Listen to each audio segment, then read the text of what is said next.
অচিনপুর নামের একটি রাজ্যে এক মহান রাজা বাস করতেন। তিনি ছিলেন বুদ্ধিমান, দয়ালু ও দেশপ্রেমী। কিন্তু বয়স বেশি হয়ে যাওয়ায় তিনি চিন্তিত হয়ে পড়লেন।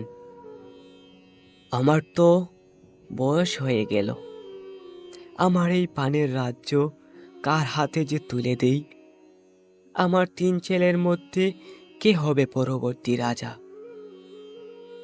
এসব ভাবতে ভাবতে রাজার মাথায় একটা বুদ্ধি এলো। রাজা তার 3 সন্তানকে ডেকে আনলেন।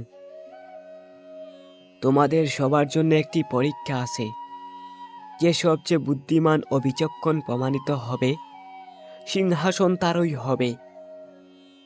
তিনি প্রত্যেককে একটি স্বর্ণমুদ্রা দিলেন এবং বললেন, তোমরা এই টাকা নিয়ে এমন কিছু কিনে আনবে যা দিয়ে পুরো দরবারঘর ভরে ফেলতে পারবে।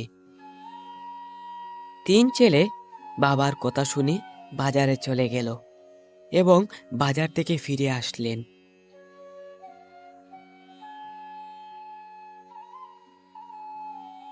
আমি বাবার দেওয়া টাকা দিয়ে অনেক বেশি খড় কিনতে পেরেছি। এই খড়গুলা দিয়ে আমি পুরো দরবারঘর ভরে ফেলব। সে দরবারঘরে ফিরে আসলো, কিন্তু তা দরবারঘরে সরিয়ে দিলেও পুরো ঘর ভরল না।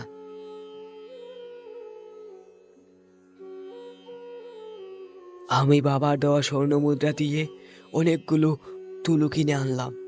আমি এই তুলো দিয়ে পুরো দরবারঘর সরিয়ে দিব এবং আমিই হব রাজা। হা হা হা। দ্বিতীয় ছেলে দরবারঘরে ফিরে আসলো, কিন্তু তা দরবারঘরে সরিয়ে দিলেও পুরো ঘর ভরল না। আমি বাবার দেওয়া স্বর্ণমুদ্রা দিয়ে একটা মোমবাতি কিনে আনলাম। যাই, আজকে বাবাকে আমার বুদ্ধি দেখিয়ে রাজা হয়ে যাব আমি। কি মজা! রাজার তৃতীয় ছেলে ছিল খুব বুদ্ধিমান। তার ফিরতে ফিরতে সন্ধ্যা হয়ে গেল। সন্ধ্যায় সে দরবার ঘরে গিয়ে মোমবাতিটি জ্বালিয়ে দিল। মুহূর্তেই আলোয় ভরে উঠল পুরো দরবার ঘর। রাজা সন্তুষ্ট হয়ে বললেন, বাহ আমার পুত্র, আপনি যোগ্য এই সিংহাসনের এবং এই রাজ্যের রাজা হওয়ার।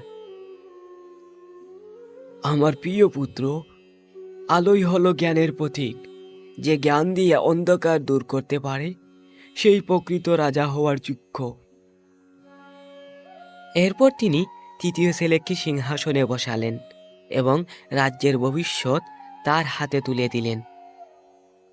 বড় হতে গেলে কেবল বাহ্যিক জিনিস নয়, বরং বুদ্ধি ও জ্ঞানের আলো সবচেয়ে গুরুত্বপূর্ণ।